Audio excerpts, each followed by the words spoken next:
So, last week we were looking at the 10 plagues in Egypt as an expression of the cross of Christ. And what were some of the things that stood out for us here, that where you could make that connection, where you could see certain of the plagues were pointing to what Christ went through? What are the steps that we walked through, and I'm just seeing what we can remember, that caused us to see that it is Christ that is suffering with the Egyptians? How do we come to this conclusion? How do we get there? Am I too vague? Life source issue. Life source issue. Christ is the light which lights every man which comes into the world, and that all of creation, all men and women are connected to Christ and therefore connected to the Father, and that because every human being is made in the image of God, God has a tender regard for every human being. And so to see the suffering of the Egyptians, it's a great suffering for him. And to envisage Christ's suffering through the Egyptians, we had to go through a different understanding in terms of the way that God deals with people. And we need to just step through this again, because it's very important. And God expressed this to Moses when he said, "Show me your glory." What God says next is the formula for how God operates. And we did spend a bit of time on that, didn't we? In Exodus 34. We just want to revisit that briefly. Exodus 34. That's the one. 6 and 7.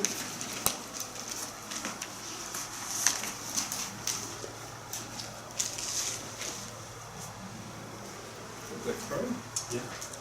And the Lord passed by before him and proclaimed, "The Lord God, merciful and gracious, long-suffering, abundant in goodness and truth, keeping mercy for thousands, forgiving iniquity and transgression and sin, and that will by no means clear the guilty, visiting the iniquity of the fathers upon the children, and upon the children's children, and to the third and to the fourth generation." So we see that God is merciful, gracious, long-suffering, and abounding in goodness and truth. It's interesting how that the only reason there is mercy is because there is a violation of the law. Otherwise you don't need mercy. Because you would have had the consequences of the law, which is death. Yeah. So, but if you take the law out, then you don't need mercy, you just need respect. To be respected, to have someone that is defiled, degraded, immoral, wretched, and then to have someone respect that behaviour as a different lifestyle choice, and whatever that may be, in terms of promiscuity, in terms of whatever it is, it's just you have to respect a different opinion. It has nothing to do with the law. It's just so, but that's badged as mercy. So it's a little bit confused, I think. Interesting that the word long-suffering is the same word. The word suffering is the same word for God's wrath. It's used for wrath. Yeah, because that's one of the words for wrath can be an intensity of breath, the nostrils, the breathing, which means the intensity can come from anger, it also can come from anxiety, fear, all of those things. So you're going to... I'm just trying to grasp the analogy you were doing in the court scene regarding mercy. Normally, the accused asks for mercy of the judge, but this is a agape mercy, not requested. Exactly. But he gives it regardless. He gives it. He gives it because so many sinners are not even aware of their violation, or how deep their violation. They know they've got a problem, but they don't know how deep the problem is. And so, but notice how it says, it doesn't say keeping mercy for thousands, forgiving iniquity, and those that shape up, we let them in the door, and the rest we destroy. It doesn't say that. Doesn't say we barbecue the rest, doesn't say that either. None of those things are described there, but what he does say is, by no means clearing wrongful actions, but visiting, and the word visiting there is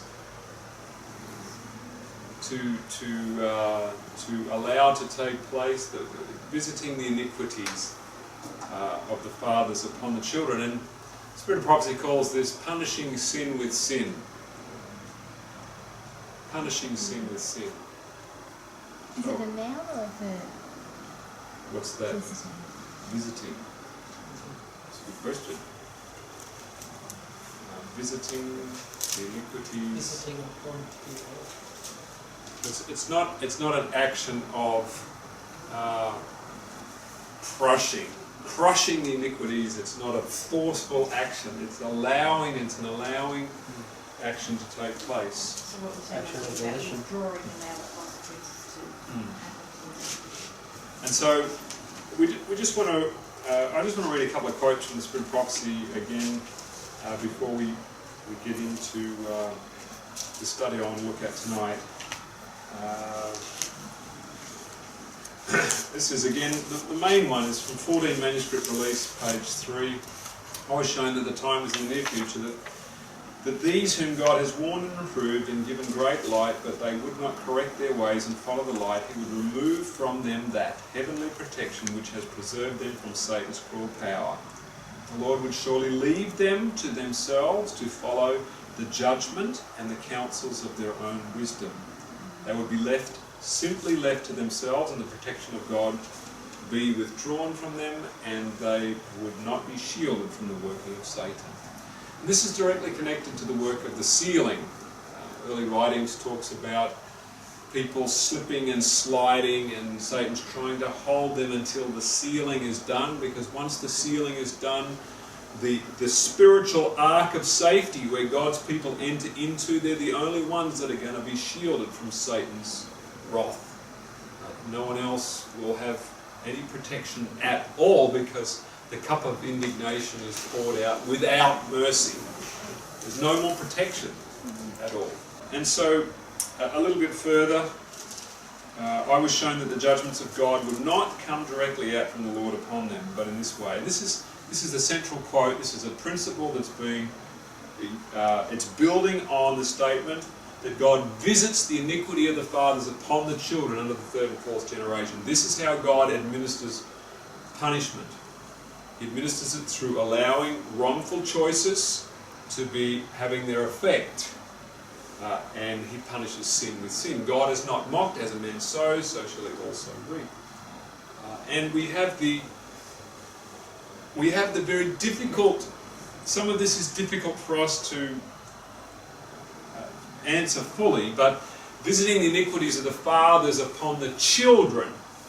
There's a great challenge for us here, and this is a question that's often raised, is, adults make wrong decisions, kids suffer. That's not fair. That's a fairly standard. Why does that happen that way? Because it's the reversal of the divine pattern, that when parents do good things, children reap the benefit of all those good things. They can just receive fully of that blessing. That's the wonderful thing about the channel of blessing. But it has a consequence on the other side, that equally, when there's wrong choices made, then bad things can take place. And this, I think, one of the most serious things for me about this is that when you understand that when you sin, there are consequences not only for you, but for everybody around you. And this is one of the hardest things to understand, is the corporate responsibility of not sinning.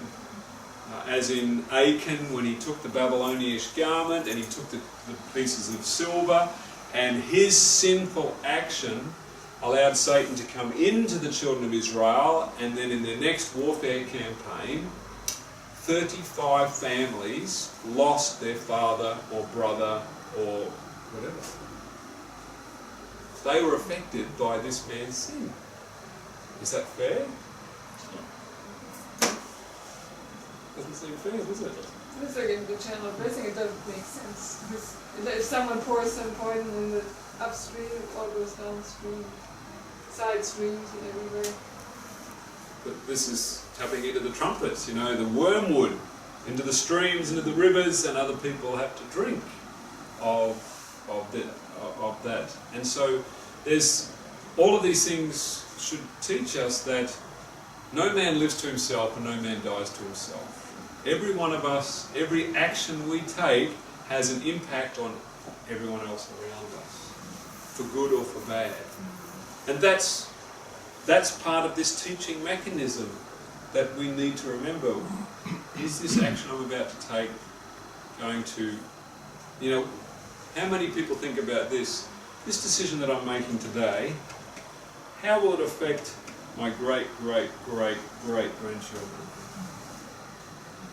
Because our actions will, in the negative, will affect to 4 generations. God limits it to that. But the good things that He is able to do through us, He will ensure that those things will last for 1,000 generations. That's mercy, isn't it? What if He made the bad things last for 1,000 generations? He doesn't. He limits it. 4. So I'm suffering the effects of decisions that my great-great-great-great-grandparents. Why are you suffering? Huh? You're sitting in the And on the other side, I'm reaping the benefits of.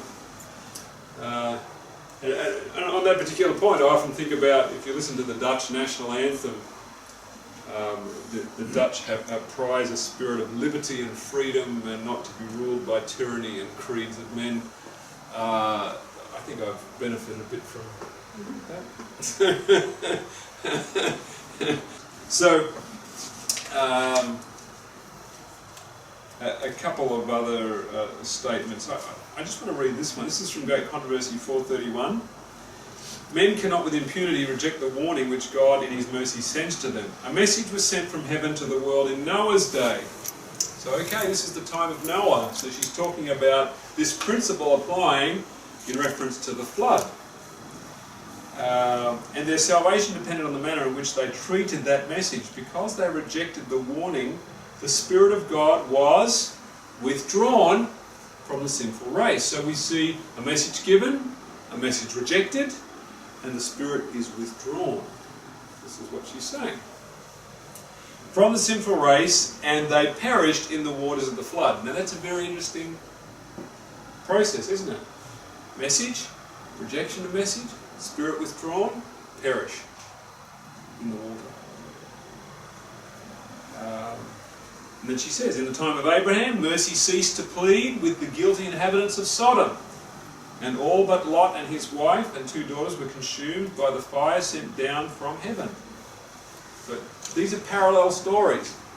Message given, message rejected, Spirit withdrawn, destruction takes place. So in the days of Christ, the Son of God declared to the unbelieving Jews of that generation, I'm going to smash your teeth in. No, your house is left unto you desolate. Completely the opposite.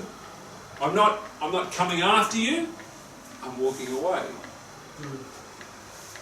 Your house is left unto you desolate.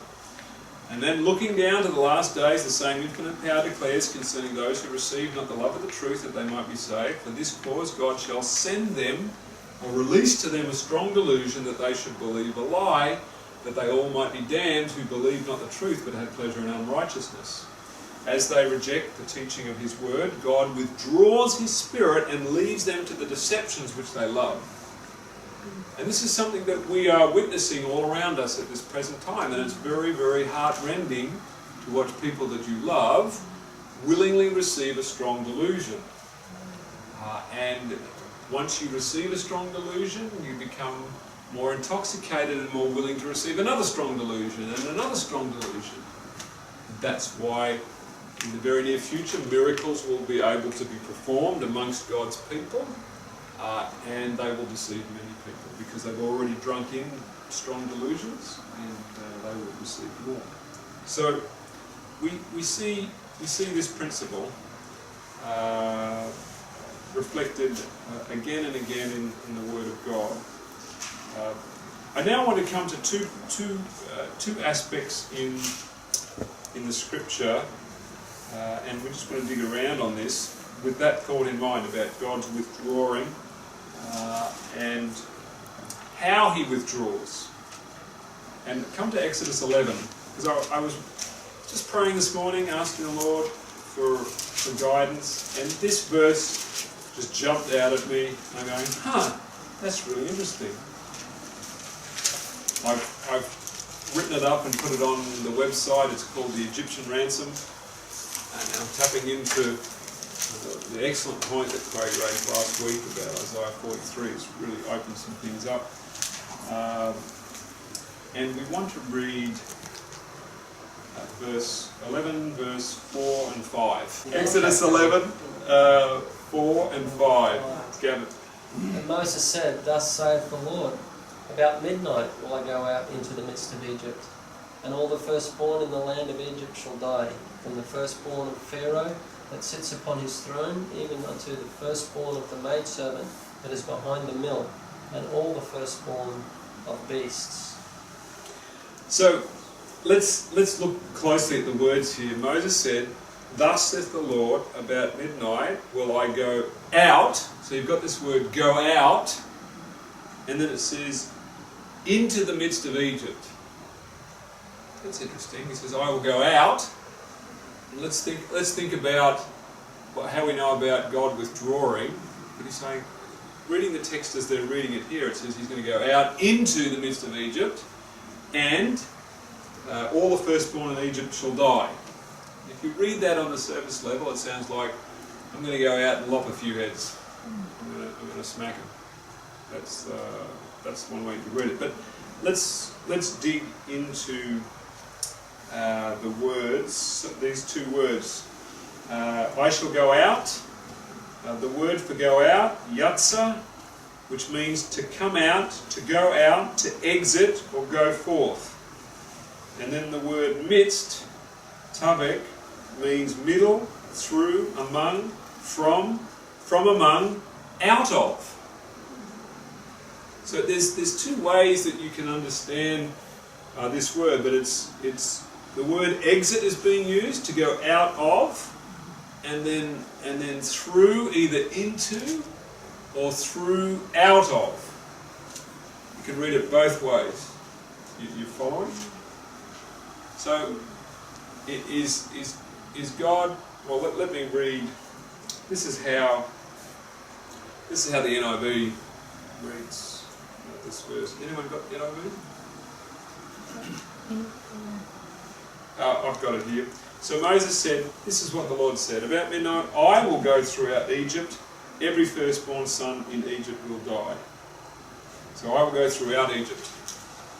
This is what the NIV says.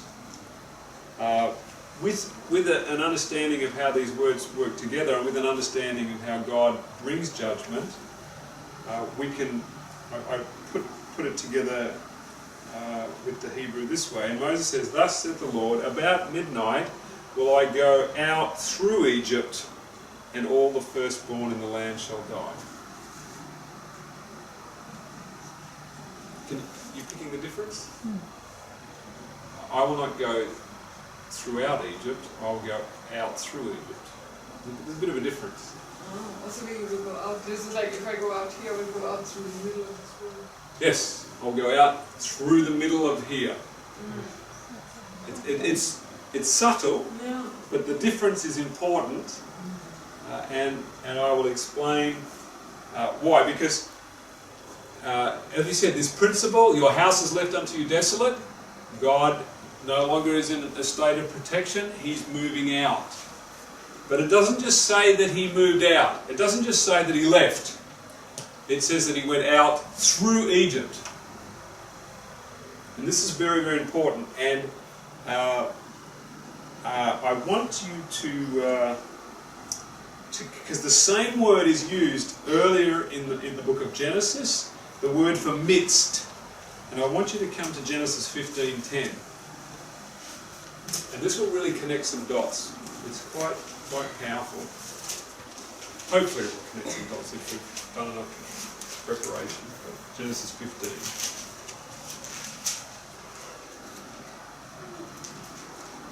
Susanna, you got it?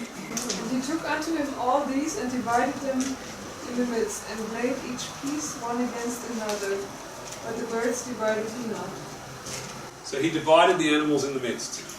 That word is exactly the same word that is where God will go through the midst. So these animals are divided. And let's keep reading. What happens next? We'll read verse 11. Or we can start from verse 12. Carcasses. And when the fowls came down upon the carcasses, Abram drove them away. And when the sun was going down, a deep sleep fell upon Abram. And lo, an horror of great darkness fell upon him. Yep, 13, 14. And he said unto Abram, know of a surety that thy seed shall be a stranger in a land that is not theirs, and shall serve them, and they shall afflict them 400 years. And also that nation whom they shall serve will I judge, and afterward shall they come out with great substance. And thou shalt go to thy fathers in peace, thou shalt be buried in good old age. But in the fourth generation they shall come hither again, for the iniquity of the Amorites is not yet full. That's interesting. In the fourth generation they shall come hither again, for the iniquity of the Amorites is not yet full. And I think we discussed this before, that when the cup of iniquity is full for a nation, God no longer protects that nation. And he's basically saying, in 4 generations, this nation will no longer be protected, which means that there'll be a place for you here, because the enemy will destroy them. He will find a way to destroy them. So when it says they shall come out with great substance, that's the same word as God says, I will go out. And the word for in the midst is also the word of going through the animals. So notice verse 17. Have you got verse 17? And it came to pass, when the sun went down and it was dark, that behold, there appeared a smoking oven and a burning torch that passed between those pieces. Who is this smoking furnace and burning torch, burning lamp?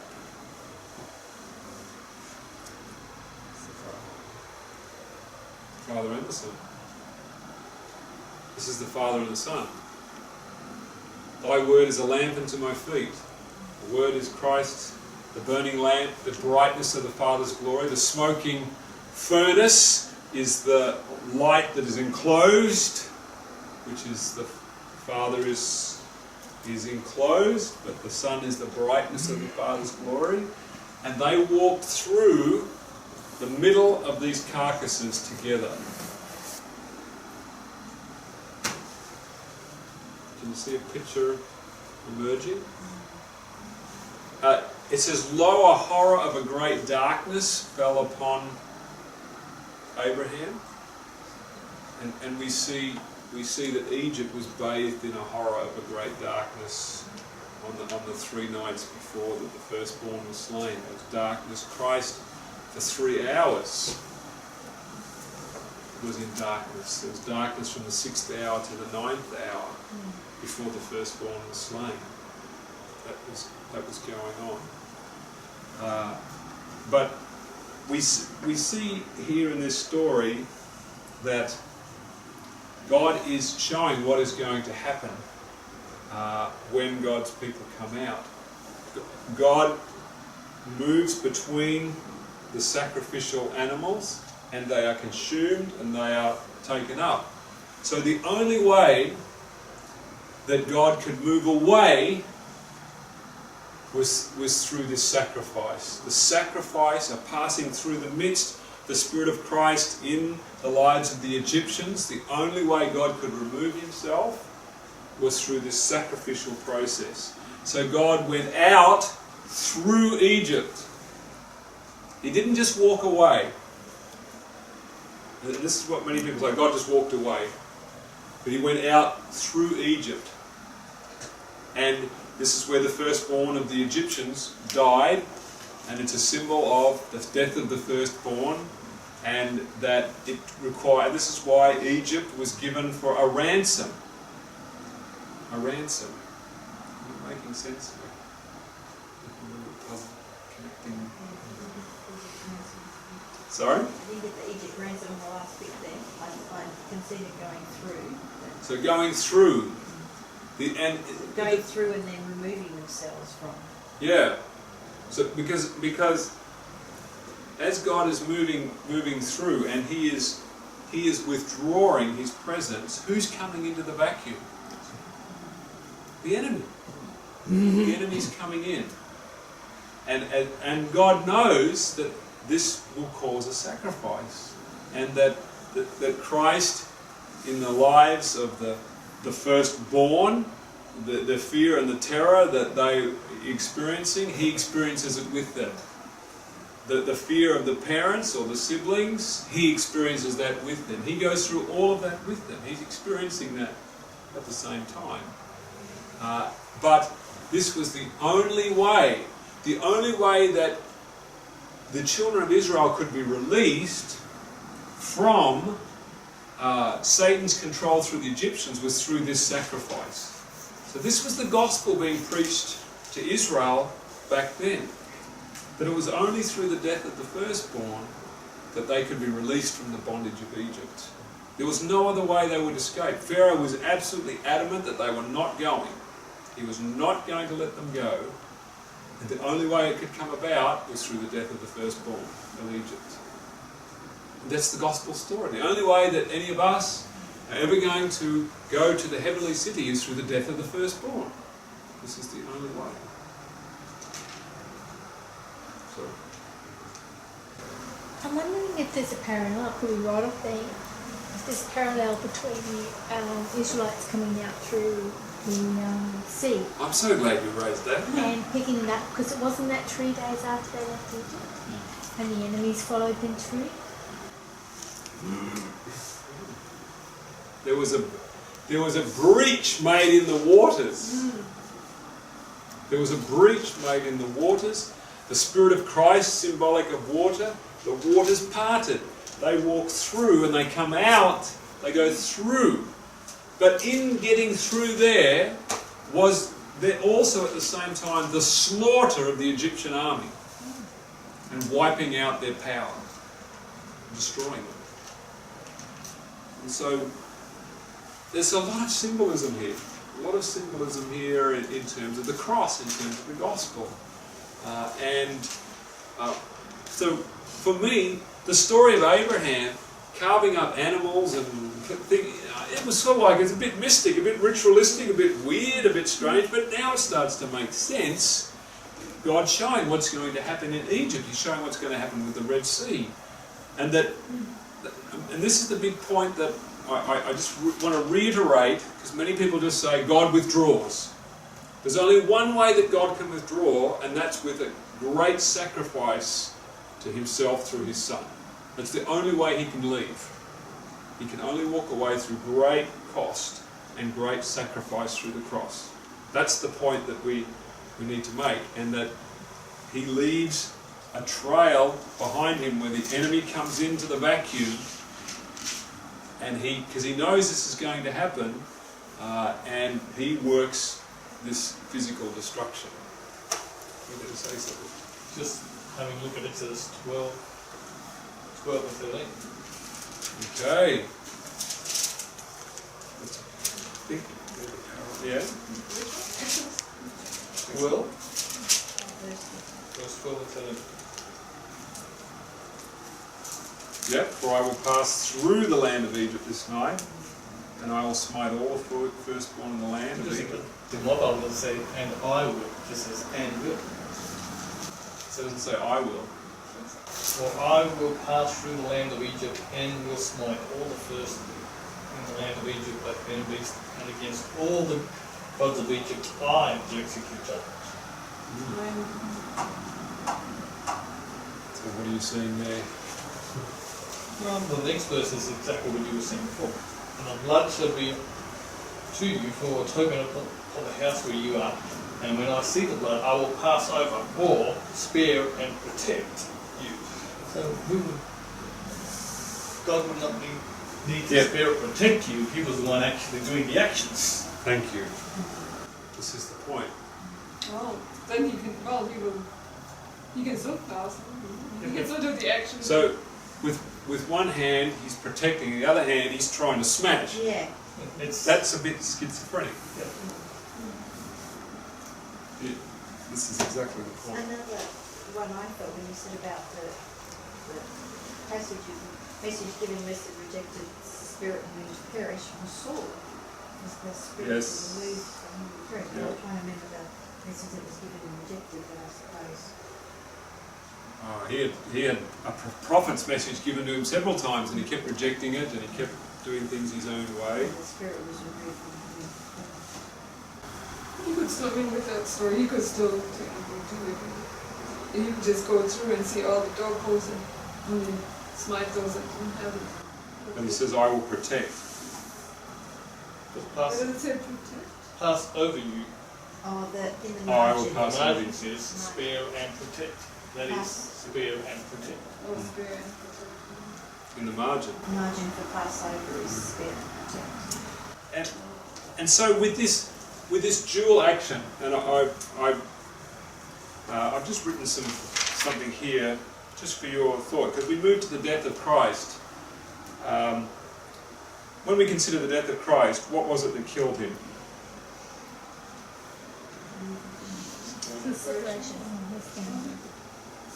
The Father moved out, and in moving out, he went straight through his Son, through him, and he says, my God, why hast thou forsaken me?" The Father passed through the midst and moved away, causing Christ to cry out, "Why have you left me?" At the same time, Satan had nailed him to a cross, was doing all he could to physically destroy Christ. So you have this spiritual destruction occurring in the life of Christ, because for Christ, his death came about because of the spiritual disconnection from his Father. There's also the taking without sin. That caused that separation. Now, what's interesting for the Egyptians is because they didn't have that intimate, close connection, they were dead in trespasses and sin, as it says in one of the epistles, that they didn't feel that same tearing apart. So it wasn't the spiritual death that killed them so much as who was coming in the wake, and they were slaughtered physically. And this is what's so important about understanding destruction, is that Satan was the one who was inflicting the physical punishment on Christ, and yet it was the spiritual disconnection as the Father was withdrawing because of the sinfulness of sin that actually caused his death. So, and that's why it says it pleased the Lord to bruise him. So there's more to this issue than simply one or the other. When God moved through Egypt and there was a separation, during that time of darkness, many of them would have felt completely terrorized and alone and cut off. And this is coming because God is withdrawing his protection from them, and he's no longer going to look after them. And that's terrorizing them, and it's causing them great sorrow. But Satan is the one that comes through physically and does the deed. And I believe that because that's what happened on the cross. As I've worded it, it wasn't God who put that Roman spear into the side of his Son. It was Satan and his agents. And if Christ hadn't have died already because of the spiritual suffering that he had experienced, Satan would have made sure of it physically. He would have done the deed physically. Once But he was only allowed to do that once God had removed himself. He wasn't allowed to touch him until that God had withdrawn himself from that process. So there's just some thoughts there on that particular verse on Exodus 11 verse 4 and 5, passing out through the midst of Egypt. And just giving a slightly different angle on this. By the way, that's then also God's mercy. It's like if you were to have to live on with that separation would be hard. So in that sense, death is a mercy. That's mercy to that Satan finishes it off fast. So he's allowed to do that because the way it's better. It's better that way. So imagine if the Romans just said, we'll just keep him, we'll just take him down from the castle, throw him in jail in Britain. He could have kept It would the be real agony agony going. if he had to live without his father. Keep going. So I found that point really interesting, and that connects it to Abraham and the sacrifice and the passing through the midst. The next point that I just want to look at briefly before we close is just got a few statements here on. We want to address this issue of warfare. I want to read you a couple of statements because we have the issue of the Amalekites. Shortly after this, when they first go out, the Amalekites in Exodus 17.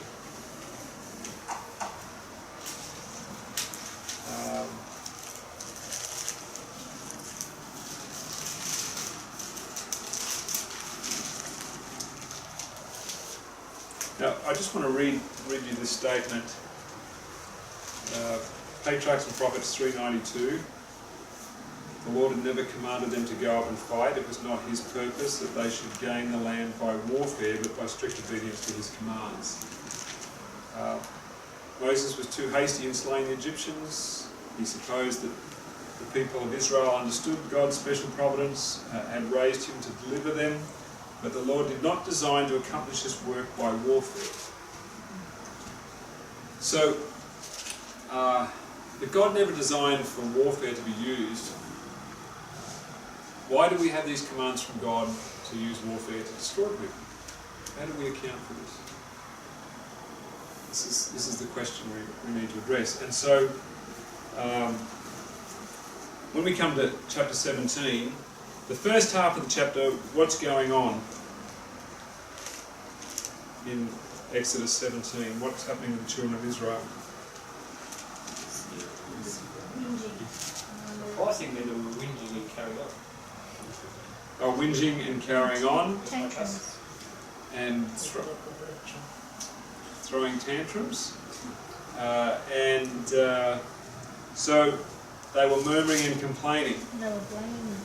Blaming, they were attacking Moses, they were getting pretty upset. I think so. So they were sinning. They were in the belly, you see. They were sinning in doing this. Now, it's in the Bible. It just says, and it's interesting because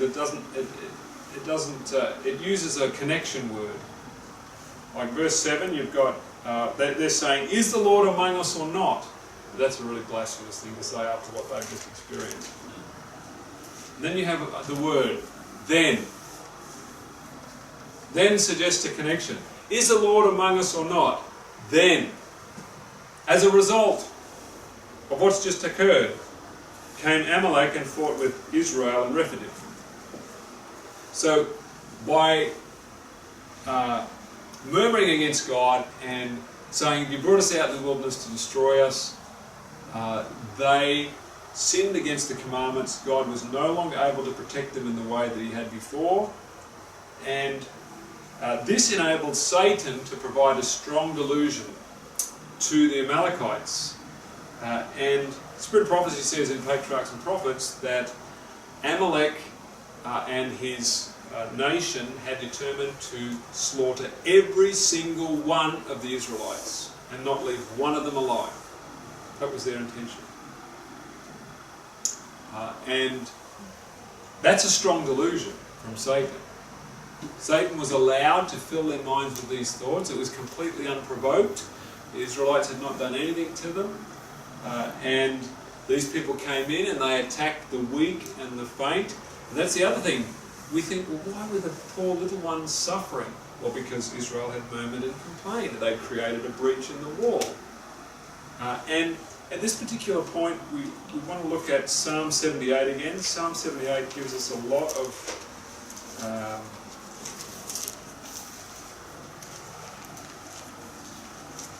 insight into what's taking place here. I'm trying to, not quite sure, somewhere in that chapter, but it says that they limited the Holy One. Not quite sure where the verse is. 41. 41. Thank you.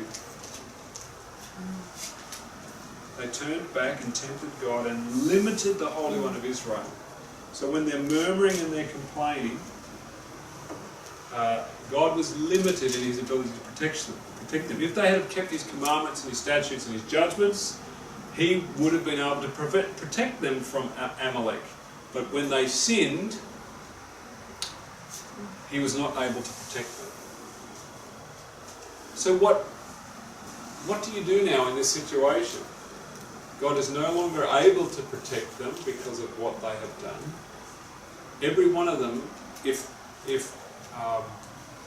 God just says to them, well, you whinged and you complained, sorry, can't help you, they all would have died. Every last one of them would have been slaughtered. What do you do in that situation?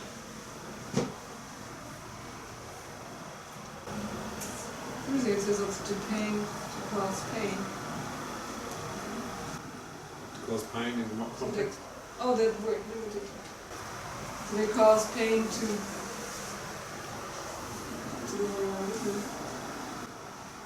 Caused him pain. Oh, caused him pain, interesting. Caused him... Their hearts not What with that? will they steadfast. So when you have this situation where they have murmured, they've complained, they've put themselves in a difficult situation, and Satan is claiming his rightful territory, and he's made a breach, he's allowed to come in. What does God do? Well, he's going to tell them, well, you're going to have to fight. He being full of compassion forgave them and destroyed them. You hear what I'm saying? Yeah, what you're saying. We're trying to understand these commands to destroy. When God tells Israel that they have to destroy a nation, that is God telling them, you have broken my commandments and my statutes, and this is actually a consequence of your sin. The fact that you have to fight these people is a consequence of your unbelief and your disobedience. Does that make sense? Because if God continues to protect them when they are continuing to violate his laws, he will only strengthen them in their sinfulness, that they can sin, get away with it, and there's no consequences. There's no consequences. You can't operate that way. And so the command, so this is the context. God commanding Israel to go and fight the other nations is not the way he wanted to do it, but because they sinned, he was limited in his ability to help them, and so he said, you're going to have to fight. But even with Amalek, the story of Moses holding up his hands, it was a great tussle, wasn't it? With Aaron and Hur holding up his hands and having to plead, it was a great difficulty because God's power was limited and it needed intercession, and Moses was pleading for mercy because they didn't deserve it. They didn't deserve it. And so intercession was required. Moses is reflecting Christ, saying, please help them, even though they don't deserve it. And of course God is merciful. He's abundant in goodness and truth, and he loves to forgive, and so He helps them overcome. But they pay a price because of their sinfulness. So, I want to look at one other example, and that's in the book of Numbers 25.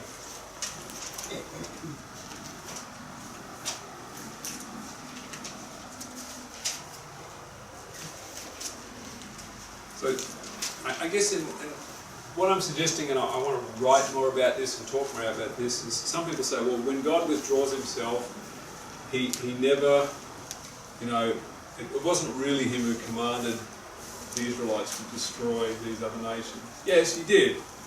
He did command them to do it as a consequence of their sinfulness, and that he was limited in his ability to help them. And that, of course, that still caused God great suffering, because God's Spirit through Christ is still with all these other nations, and it's just causing Christ and the Father immense suffering in the loss of people in that conflict. It causes him great suffering that it has to be that way. And the only way that God can, and this is the point, the only way that God can pass out of the midst of a people is through a sacrifice of his own Son. It happens again and again and again. When the Amalekites are destroyed, Christ is made to suffer. When the Israelites lose families and people, Christ is made to suffer. He is the loser on both sides of the situation. So when God says you have to go up and fight, it's an immense suffering to himself and an immense cost to himself. So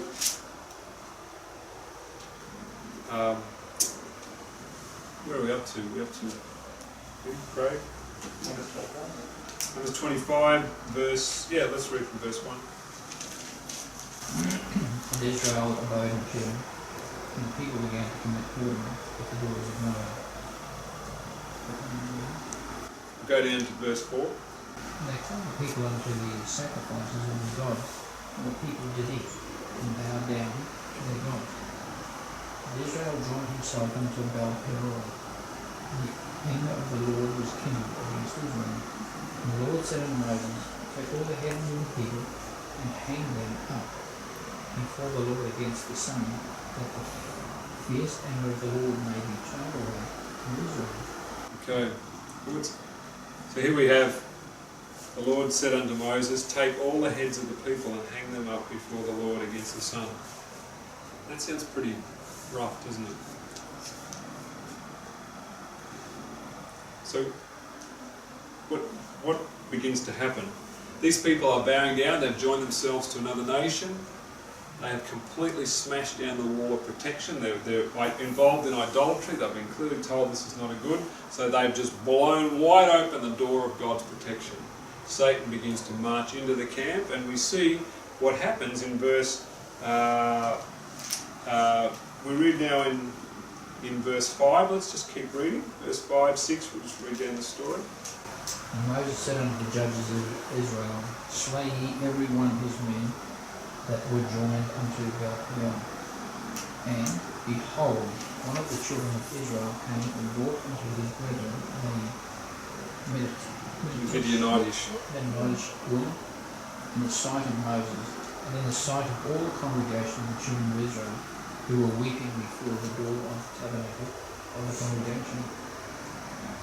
And when Phinehas, the son of Eleazar, the son of Aaron, the priest, saw it, he rose up from among the congregation and took a javelin in his hand. And he went after the man of Israel into the tent and thrust both of them through, the man of Israel and the woman through her belly, so the plague was stayed from the children of Israel. This is an interesting story, isn't it? Very graphic. Verse 9 is an interesting footnote we need to take on board. And the sons of Elab, Nemiel. No? Verse 9. Oh, sorry, I jumped right quickly. And those that died in the plague were 24,000. 24,000 people died. That's just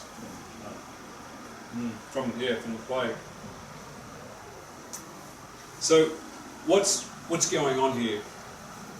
We have a situation where God's people and the leadership particularly are directly involved in apostasy. They have, and the higher up the leaders that are involved in the apostasy, the wider the gate is open for Satan to come in. So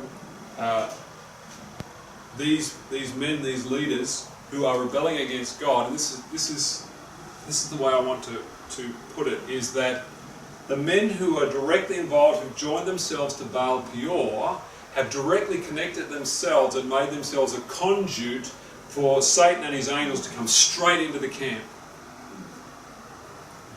And as long as those men are alive, that conduit remains open. And as long as those men are alive and they remain defiant and resistant against God, Satan is able to come in, and just keep coming in with all of his forces. And the plague just started going through. And if nobody had done anything, how many people would have died of the plague? All of them. So what do you do in that situation? What is the merciful thing to do? Just say, well, I'm sorry, I can't do anything. 2 million people dead. You've got to get the bad apple out. Something had to be done. What is it? Evil flourishes? The lack of bad, good things to do. So, the only way to fix that breach in the wall was these men were refusing. They were clearly violating the principles of what they knew to be right.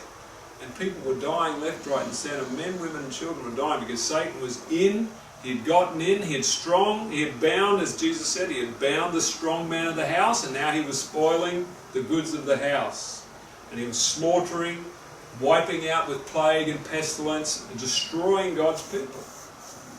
And when it says that the fierce anger of the Lord was kindled against Israel, remember Psalm 78. The fierce anger of the Lord is when he looses evil angels among God's people. He releases evil angels. That's the wrath of God. In that particular, he lets them go. He lets them do what they wish to do to God's people. Release the four winds. He releases the four winds. And here's a case where those four winds were released. So God's people are in a very diabolical situation here. Many of them are dying. They have limited the power of God. They have put themselves in a situation where they really all should be handed over to Satan and he should be allowed to wipe them all out. What do you do in that situation? How do you plug the hole in the wall? You've got to stop the conduit. You've got to stop the breach. And what I'm suggesting here is probably a little bit different to what some people are suggesting, saying, oh, well, God just steps back and no. How do you help someone that's in a really difficult situation like this? What do you do? Sacrifices have to be made, and if something wasn't done about this, because as soon as that man and that woman ceased, the breach was closed, because those people were dead. They no longer could act as a conduit to bring evil spirits in to destroy God's people. It was done, it was finished. There was no other way that this could be stopped. And verse 6 sort of paints the picture how bad it was that one of the children of Israel, so describes who they are, brought into his brethren, so to infect everyone with this Midianite woman in the sight of Moses. Yeah. So with the head guy who is the direct connection with God, whose face lights up, like has no disregard, doesn't try to sneak around or anything, like totally rebel, like right in face, I don't care, nose, thumbed nose and things. So it's like painting the picture, like this is how bad it is in the sight of Moses and in the sight of all the congregation of the children of Israel, who were they were weeping ones, so there was ones that were feeling it in their heart. So there's painting of this picture about how bad the conduit was. This is really up your nose rebellion. Yeah. I don't care. I'm going to do whatever I'm going to do, and I don't care. I also see the fact that God doesn't step in until somebody, Eliezer, calls out for help. And he's calling out for help because he's being zealous for God. And that's when God's protection came back on. Obviously, we know the story. Back in verse 12, 11, he says, Eleazar, the son of Aaron, the priest, has turned my wrath away from the children of Israel, while he was zealous for my sake among them. That I consume not the children of Israel in my jealousy. Wherefore, as, behold, I give unto him my covenant of peace. It's interesting, isn't it? He steps up in his action with a calling, a rejection of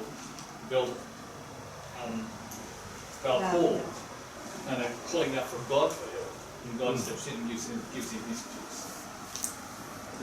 And you see how God is limited because of the iniquities of Israel until Eleazar, or Phinehas, son of Eleazar, came in and breached the gap. And that then allowed God to, he could then stop the evil angels because that conduit stopped, ceased to exist. And these are very, very important principles. And so I would say to anybody, what would you do in that situation? What would you do? And that's why, in the context today, I mean, all these things were written for our admonition. They were living under a theocracy where they were witnessing all these miracles directly, all this power. They were getting direct communication. Their accountability was fairly high in that respect. This is why we have a process of disfellowship. That if someone is committing iniquity, someone is living an immoral life, they become a conduit for evil spirits. If you do not stand up and say no, and say we can't have this here, and we continue to allow them to have fellowship because they have fellowship with demons, those demons come and affect the rest of the congregation. They must be disfellowshipped in order to protect the church. Now, of course, the other thing is that you can have the mindset of the Gestapo going around making sure that nobody moves a toenail or an eyelid, and they get that mindset of stamping out anything that's going on. But that's not God's character. Yeah, looking for Achan before he's born.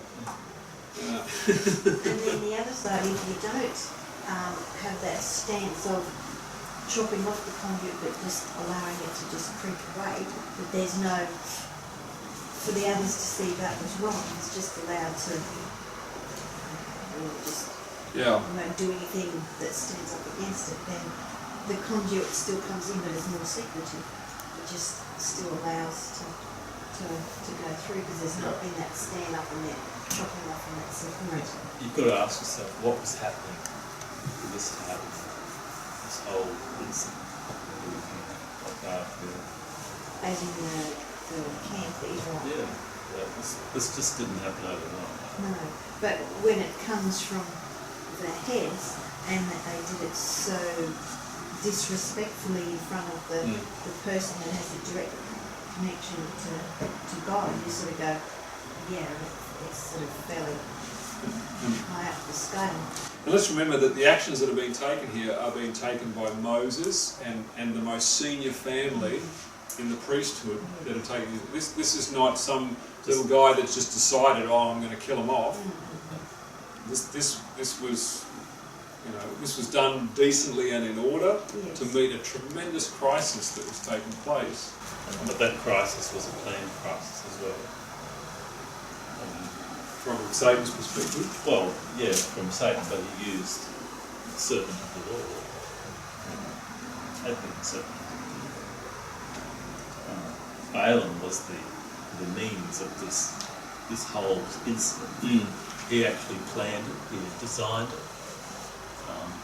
He instructed the Midianites how to execute it. Oh, right, So remember, the Midianite princess and the king had sought to pronounce a curse on Israel. He couldn't pronounce a curse on Israel. He then came away seeking for the reward of how Israel could be cursed, and if Israel could be led into sin, God would curse it. So it's a devilish plot. It was a devilish plot. And he instructed them how to do it.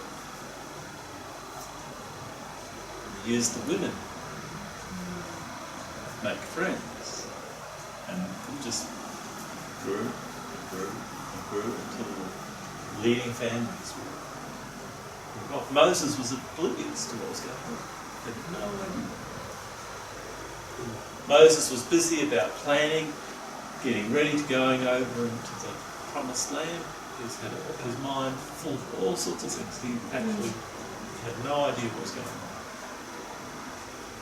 And nobody was telling him all. They knew not to tell. Sounds something like the beginning of the Great Controversy. And Satan was working under the scene. Mind you, I think God and Jesus knew what was going on, but some of the angels didn't. No, but you can't necessarily expose things until it gets to a certain point. And this is exactly for even for Moses and Aaron and Zimri and them to take action. It had to get to a certain point. Then they could take action. Prior to that, to take action, it's misinterpreted, it's misunderstood, it's misrepresented, and it's got to go. And so this is why God made his covenant with Phineas, because Phineas taking the action that he did, it allowed God to shut the door on the evil angels and to block them from killing any more of the Israelites. And because they had sinned themselves into such a position, the Lord would have had to allow them to be completely wiped out unless somebody stood up. But again, that wiping out is also by not taking an action, saying this is sin, this is wrong, this is not right. That's where the line is drawn. And so it's in that particular context that last year in September we talked about the making of an Adventist movie where the leaders of the Adventist Church were engaging actors and people with different spirits of a different culture and uniting together with them. That I think this comes within the bounds of a Midianitish woman situation, and that it is and it will bring a great plague on God's people. It's created a breach.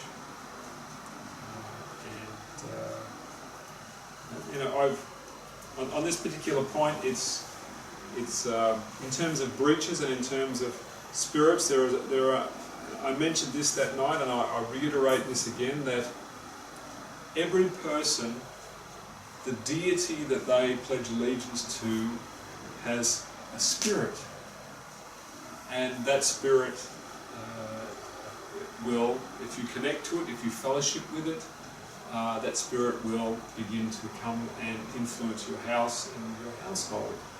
And I've been reminded of this again this week when you listen to the music of those who worship another god, and they are involved in, they have a different spirit connected to them. And if you enter into that spirit, you invite that spirit into your house.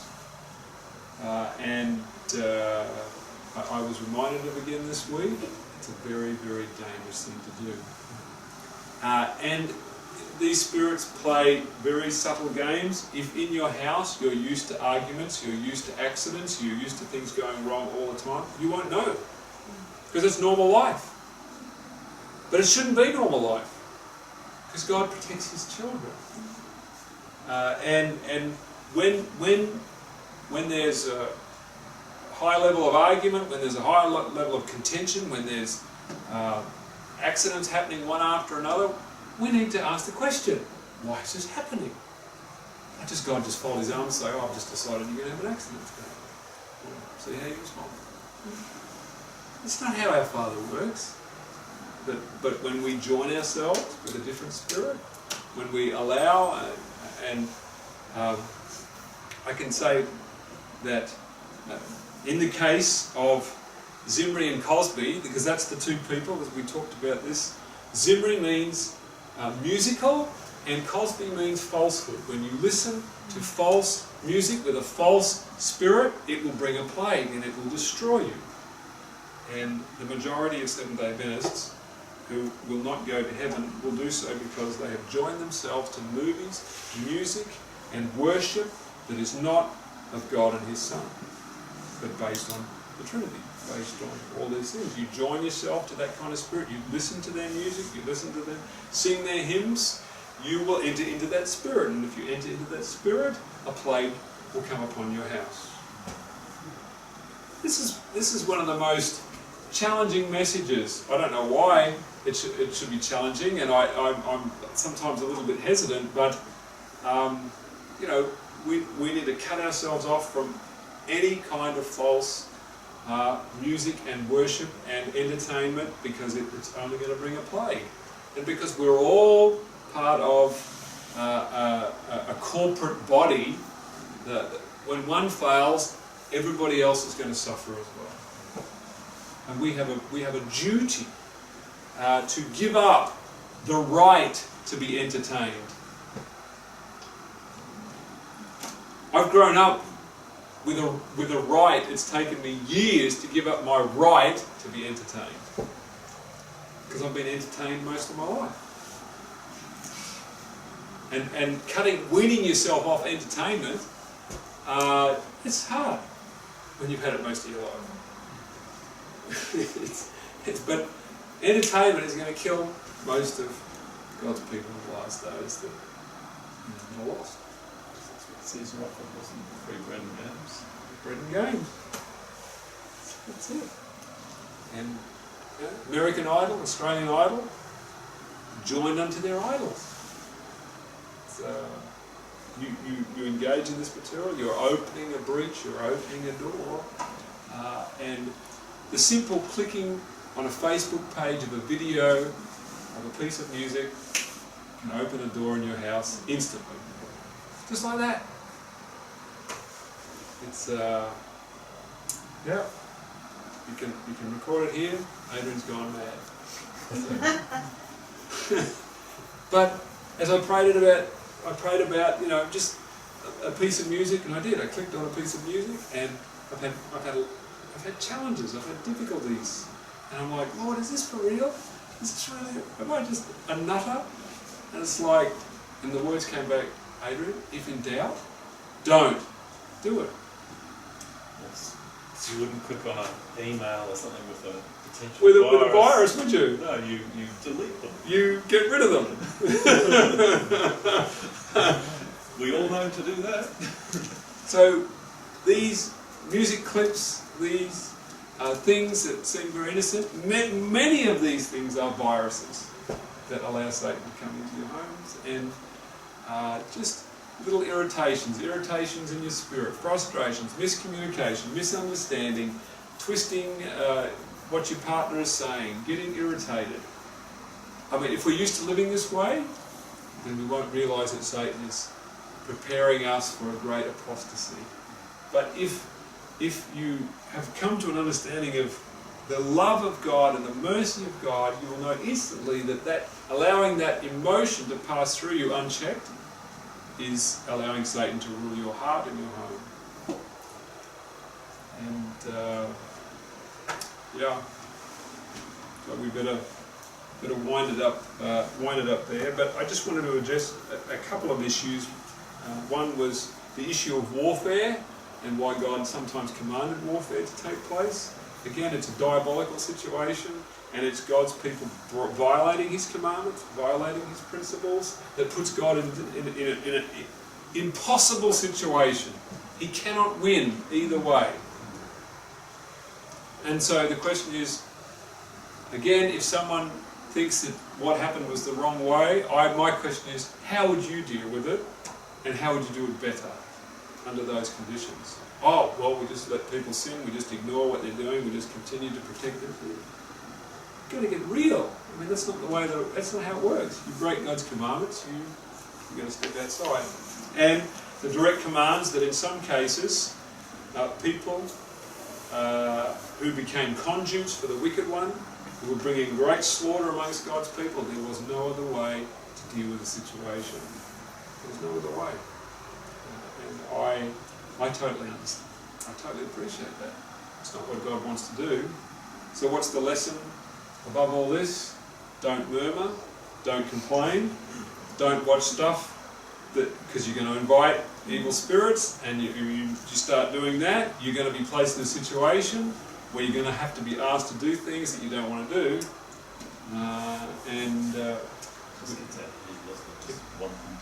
Yeah, you're on a slippery slope, and but it's funny how God gets the blame for all this. Oh, why does God command us? You know, people are sinning and violating and doing all the wrong things, and then, oh, God's a violent person, isn't he? How rude. He's in a tough spot. How does he deal with these things? He said, well, I can't leave you. I have to help you. You know, it's like the drug addict who's wandering around half drunk or whatever like that. Is he say, well, find your own way home? No, you try and help them. Even though they've violated, they've broken the commandments, they've done the wrong thing, you still try and help them without enabling them. And many of us know that's not an easy thing to do. How to help without helping them to continue to abuse. So, all right.